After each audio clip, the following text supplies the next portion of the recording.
আমি দীর্ঘদিন মাথা ব্যথাজনিত কারণে খুব কষ্ট পাচ্ছিলাম। আমি ইন্ডিয়াতে গেলাম, কলকাতা প্যারালেস হসপিটালে, ওখানে দেখালাম। ওনারা কিছু পরীক্ষা নিরীক্ষা আমাকে করলেন, করার পরে ওনারাও কিছু ওষুধ দিলেন। তো ওষুধটা খাওয়ার পরে আমি ওই একই অবস্থা, যে আমার মাথা ব্যথা হতো, কিন্তু ওটা যখনই আমি ওষুধটা খাচ্ছি তারপর পরই সেরে যাচ্ছে।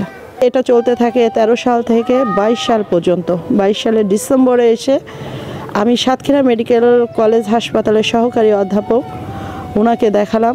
প্রেশারটা 2-3 বার উনি নিজেই চেক করলেন, করে আমাকে কিছু ওষুধ দিলেন।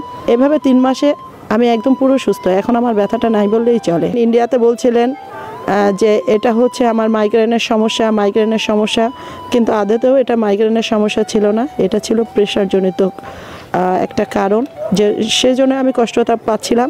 তো এটা কিন্তু আমাদের বাংলাদেশের ডাক্তাররা বুঝতে পারলেন এবং আমাকে সেভাবেই তারা একেবারে রোগমুক্তই করে ফেলছেন বলা চলে। আমি একেবারেই সুস্থ আছি। মানসম্মত চিকিৎসার জন্য বিদেশ নির্ভরতার চিত্র সর্বত্রই দৃশ্যমান, কিন্তু বাংলাদেশে এই প্রেক্ষাপট কিছুটা ভিন্ন। দেশের রাষ্ট্রপতি, মন্ত্রী, এমপি, আমলা সহ সামর্থ্যবানরা শুধু উন্নত চিকিৎসার জন্য নয়, বরং স্বাস্থ্য পরীক্ষার জন্য ছুটে যান থাইল্যান্ড, সিঙ্গাপুর, যুক্তরাষ্ট্র, যুক্তরাজ্য, জার্মানি, সুইজারল্যান্ড সহ বিভিন্ন দেশে।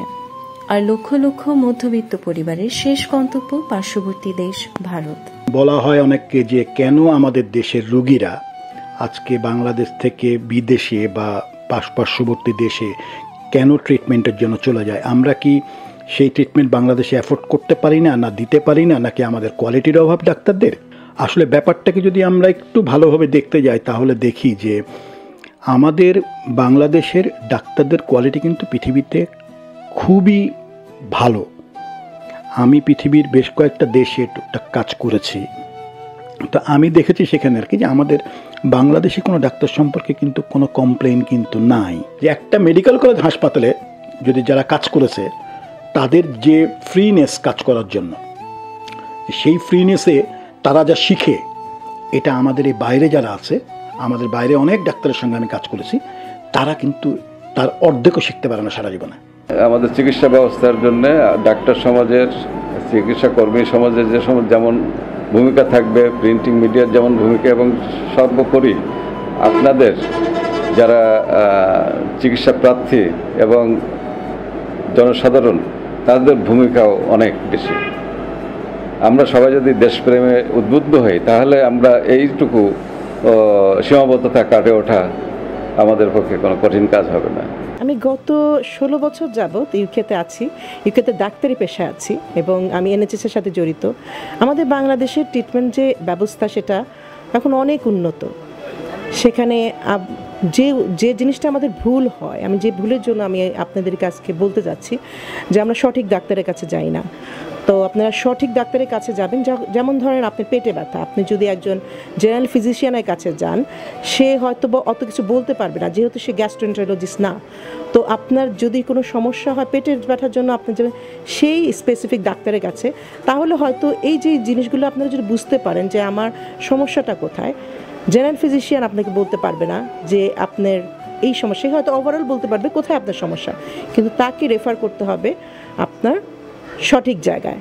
তো আমি যেটা বলবো যে আমাদের ইন্ডিয়া, পাকিস্তান যেখানেই যান, এখানে যে লাভ নেই। আমার কাছে মনে হয় বাংলাদেশে, আমি নিজেও যখনই বাংলাদেশে যাই, আমার দাঁতের চিকিৎসা বলেন, আমার ফ্রেন্ডরা অনেকে ভালো জায়গায় আছেন, ওদেরকে দিয়ে এখনও কিন্তু বাংলাদেশ, কারণ যেহেতু এনএচএস আমাদের অনেকগুলো রেস্ট্রিকশন আছে, আমরা অনেক কিছু করতে পারি না, আমাদের টাইমিংটা সিস্টেমটা ডিফারেন্ট, আমাদের রেফারেল সিস্টেমটা একটু ডিফারেন্ট। তো কিন্তু বাংলাদেশে সেই সুযোগটা আপনারা আছে। সো আমি মনে করি দেশের টাকা দেশেই রাখুন এবং দেশের এত মেধাবী যে ডাক্তার, তাদের দিয়ে আপনারা চিকিৎসা করান। আমাদের বিদেশে যে এই যে টাকাগুলো মনে হয় যে পাঠিয়ে দেওয়া, পাচার করা, এটা আর কি, কিন্তু এটা ঠিক না। আমার মনে হয় কি দেশের চিকিৎসা করান, দেশের মেধাগুলোকে বিকশিত হতে দিন এবং সঠিক ডাক্তারের চিকিৎসা নিন। সকল দেশবাসীর প্রতি আমাদের আবেদন থাকবে যে আমাদের দেশের চিকিৎসকদের উপর আস্থা রাখতে হবে। আমাদের দেশের চিকিৎসকরা আপনারা জানেন শুধু বাংলাদেশের ভৌগোলিক সীমানার মধ্যে সীমাবদ্ধ নয়, বিশ্বের অন্যান্য দেশে, অনেক উন্নত দেশে সুনামের সাথে যোগ্যতার ভিত্তিতে বাংলাদেশের চিকিৎসকরা কিন্তু ইতিমধ্যেই তাদের নিজস্ব অবস্থান করে নিয়েছেন। সেক্ষেত্রে আমাদের রোগীদের যারা রয়েছেন তাদের প্রতি আমাদের আহ্বান থাকবে, আমাদের চিকিৎসা ব্যবস্থা এখন অনেক উন্নত, আমাদের চিকিৎসকরা অনেক বেশি অভিজ্ঞ, অনেক বেশি জ্ঞানী, তাই আমাদের উপর আস্থা রাখতে হবে। তারপরেও আমি যে কথাটি আপনাকে বলেছি, যদি ক্ষেত্র বিশেষে প্রয়োজন হয় সেই ক্ষেত্রে আমাদের দেশের চিকিৎসকরাই বলবেন যে এই চিকিৎসার সীমাবদ্ধতা আমাদের দেশে রয়েছে, এই চিকিৎসার এই স্টেজ পর্যন্ত আমরা যেতে পারবো, পরবর্তী স্টেজ আপনি দেশের বাইরে যেতে হবে। সেই ক্ষেত্রে হয়তো আমাদের ডাক্তাররা রেফার করতে পারেন বিশ্বের অন্য কোনো দেশে, সেই ক্ষেত্রে রোগীরা যেতে পারেন। সুপ্রিয় দর্শক, জটিল ও কঠিন রোগ ছাড়াও অল্প স্বল্প রোগের জন্য বিপুল সংখ্যক বাংলাদেশি প্রতি বছর ভারতীয় চিকিৎসার উপর নির্ভরশীল। এর কারণ কি? ভারত থেকে চিকিৎসা নেওয়া রোগী ও দেশে বিদেশে অবস্থানরত বাংলাদেশি ডাক্তারের সাথে কথা বলে এই বিশেষ পর্বটি বানিয়েছেন আমাদের নিউজ এডিটর শেখ মহিদুর রহমান বাবলু। সাথে আছি আমি অর্পিতা তরি। আমি আমার ওয়াইফের ট্রিটমেন্টের জন্য রবি ঠাকুর হসপিটালে আমি ওইখানে ট্রিটমেন্টের জন্য যাই। প্রতিষ্ঠানটা ডক্টর রবি শেঠির প্রতিষ্ঠান, সেটা জেনে আমি ওইখানে যাই। কিন্তু এক পর্যায়ে ওনারা আমাকে বলে যে আপনার ওয়াইফের কার্বিক্যাল স্পন্ডালাইটিস খুব মারাত্মক পর্যায়ে চলে গেছে, দুটো পা কেটে ফেলে দিতে হবে। তখন আমি তো হতভম্ব হয়ে গেলাম। তো আমি হতভম্ব হয়ে আমি ডিসিশন নিলাম, না আমি এখানে করব না, যদি করতে হয় আমাকে আমি বেলুড়ে গিয়ে সিএমএস হাসপাতালে গিয়ে আমি ডিসিশন নেব কি করতে হবে।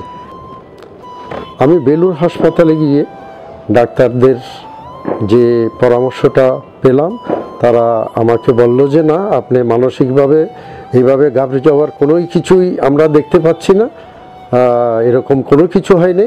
তারা মেডিকেল বোর্ড গঠন করলো আমার মানসিকভাবে আমাকে সাহস দেওয়ার জন্য, এবং তারা এটা একটা হাসির ইয়ে দেখালো যে তারা যেটা বলছে এটা সম্পূর্ণভাবে সত্যি না, এবং তারা মাত্র 3টা ট্যাবলেট পার ডেতে দিয়ে 2 মাস কন্টিনিউ একটা ট্রিটমেন্ট দিল।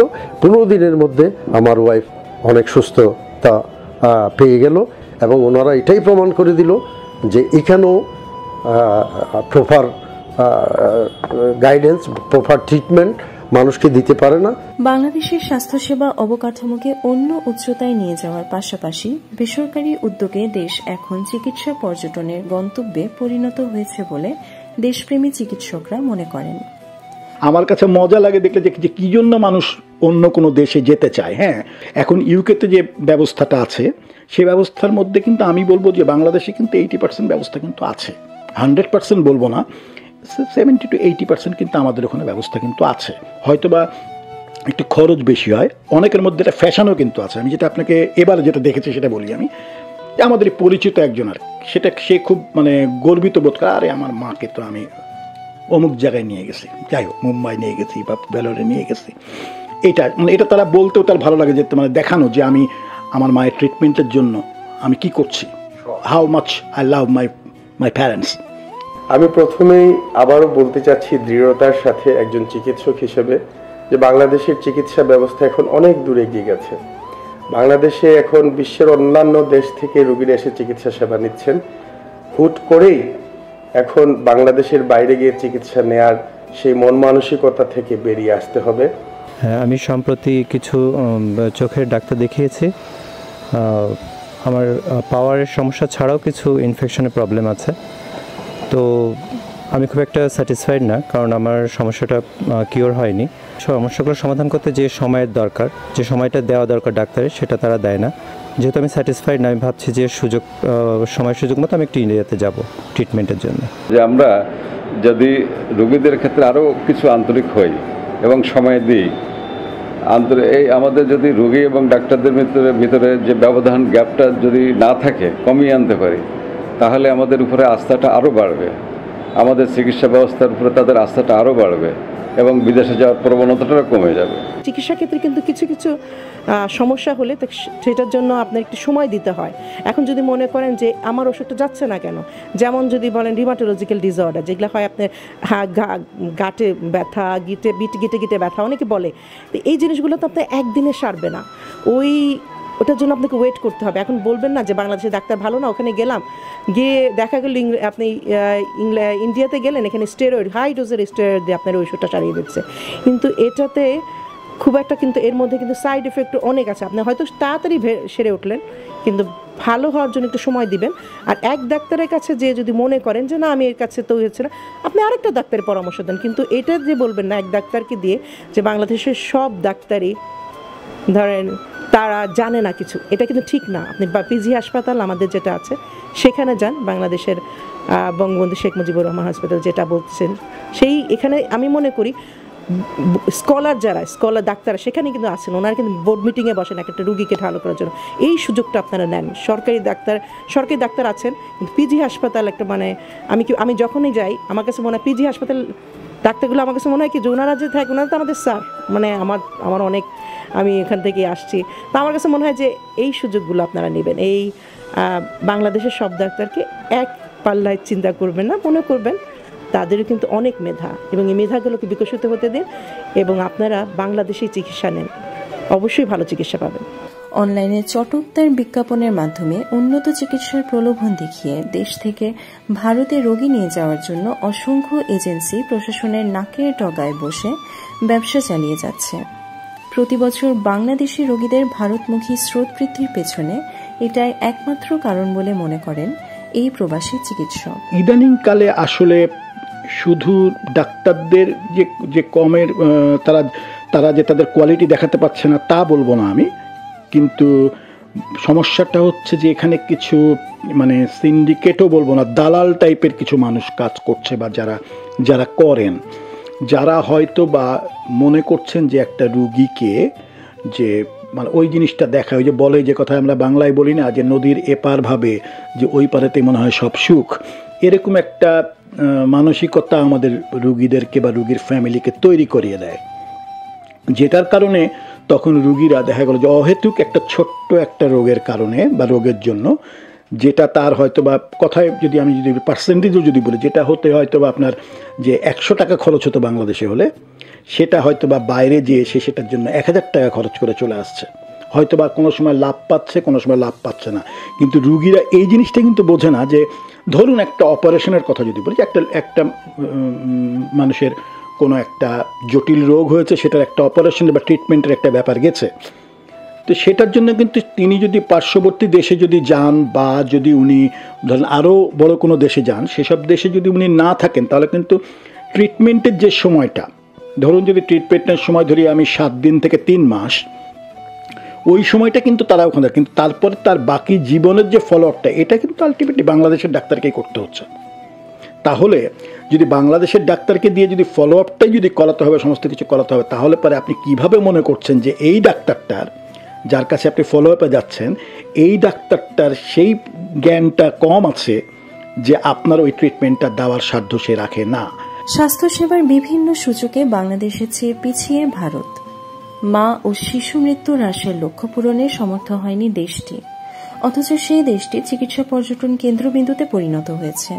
এর পেছনে দেশের মানুষের আস্থার অভাব, ধৈর্য, দেশপ্রেম, ডাক্তার ও রোগীদের মাঝে বন্ধুত্বপূর্ণ সম্পর্ক এবং গণমাধ্যমের ব্যাপক ভূমিকা আছে বলে মনে করা হচ্ছে। অনেকগুলো ইন্ডিকেটরে আমাদের দেশ দক্ষিণ এশিয়ার মধ্যে অনেকটা এগিয়ে, এবং কোনো কোনো ক্ষেত্রে সেটা 1 নম্বরেও চলে এসেছে। যেমন যদি বলি যে শিশু মৃত্যু হার, মাতৃমৃত্যু হার, tuberculosis control, rheumatic heart disease, valvular heart disease যে কন্ট্রোলগুলো, এগুলোতে আমরা অনেক সফলতা পেয়েছি। হ্যাঁ, এবং আমরা অনেকগুলো দেশ, যেটা বললাম যে দক্ষিণ এশিয়ার মধ্যে আমরা অনেক 1 নম্বরে চলে এসেছি। এটা আমাদের একটা সুখের ব্যাপার, সুখের খবর যে আমাদের দেশ অন্তত গ্রাসরুট লেভেল পর্যন্ত এই স্বাস্থ্য ব্যবস্থা, প্রাথমিক স্বাস্থ্য ব্যবস্থাটা ছড়িয়ে যেতে সক্ষম হয়েছে। এটা নিঃসন্দেহে একটা পজিটিভ দিক। যে আমি আমার কার্ডিওলজি যে সেক্টরে আছি, যে ফিল্ডে আছি, এই ফিল্ডে এখন বাইরে যাওয়ার মতন আর প্রয়োজনীয়তা আছে বলে আমার মনে হয় না। কারণটা হলো এখন ঢাকার পাশাপাশি অনেকগুলো বিভাগীয় শহরে এই উন্নত মানের হার্টের লাইনে চিকিৎসার দেওয়ার অনেক সুযোগ বৃদ্ধি পেয়েছে, যার ফলে এখন আর এই কারণে এই রোগগুলো নিয়ে বিদেশে যাওয়ার কোনো প্রয়োজনীয়তা নাই। এটা আমরা রুগীদেরকে আমরা বুঝাই, তারা অনেকটাই কনভিন্সড এ ব্যাপারে, এবং অনেক রুগী এখন ঢাকা এবং ঢাকার বাইরে যে সমস্ত সেন্টারগুলোতে বিভাগীয় পর্যায়ে অন্তত যে হার্টের চিকিৎসার ব্যাপারে বিশেষ করে সেখানে তারা চিকিৎসা নিচ্ছে। আমাদের অনেক পজিটিভ দিক আছে। আমাদের যে সমস্ত জটিল রোগগুলো যেগুলোর জন্য অনেকেই আগে বিদেশে চলে যেত, বিশেষ করে হার্ট ডিজিজ, কিডনি ডিজিজ, ক্যান্সারের জন্যে আগে যে ব্যাপক হারে বিদেশে যাওয়ার একটা প্রবণতা ছিল, এখন অনেকটাই কমে এসেছে। কারণ আমাদের দেশের মধ্যে সরকারি এবং বেসরকারি পর্যায়ে এটার ব্যাপক উন্নতি সাধিত হয়েছে এর মধ্যে। তো আমি বলতে চাই যে বাংলাদেশেই এখন বিশ্বমানের অনেকগুলো হসপিটাল আছে, হ্যাঁ, সেগুলোতে চিকিৎসা ব্যবস্থা উল্লেখ করার মতো। এবং আমরা দেখেছি করোনাকালে 2020 এবং 21 সালে যখন চলাচলের অনেক সীমাবদ্ধতা ছিল, দেশের বাইরে যাওয়ার ব্যাপারে প্রতিবন্ধকতা ছিল, যাওয়া সম্ভব হতো না, সে সমস্ত ক্ষেত্রে তারা যারা এই সমস্ত জটিল রোগে আক্রান্ত হতো আমাদের দেশেই কিন্তু তারা চিকিৎসা নিয়েছে, দেশের ভিতরেই তারা চিকিৎসা নিয়েছে এবং সন্তুষ্ট থেকেছে। সরকারের বিভিন্ন প্রচার মাধ্যমের পাশাপাশি আমাদের গণমাধ্যম, বিশেষ করে ইলেকট্রনিক এবং প্রিন্টিং মিডিয়া অনেক উল্লেখযোগ্য ভূমিকা পালন করতে পারে। হ্যাঁ, কারণ গণসচেতনতা বৃদ্ধির ক্ষেত্রে তাদের অবদানটা আমরা অনেক শ্রদ্ধার চোখে দেখি। এই ছিল আজকের আয়োজন। নিয়মিত এই ধরনের ভিডিও পেতে আমাদের চ্যানেলটি সাবস্ক্রাইব করে আপডেট থাকুন। লাইক দিন, শেয়ার করুন, আপনার মতামত লিখে জানান আমাদের কাছে। পরবর্তী ভিডিও দেখার আমন্ত্রণ জানিয়ে শেষ করছি আমি অর্পিতা তরি। সবার জন্য শুভকামনা।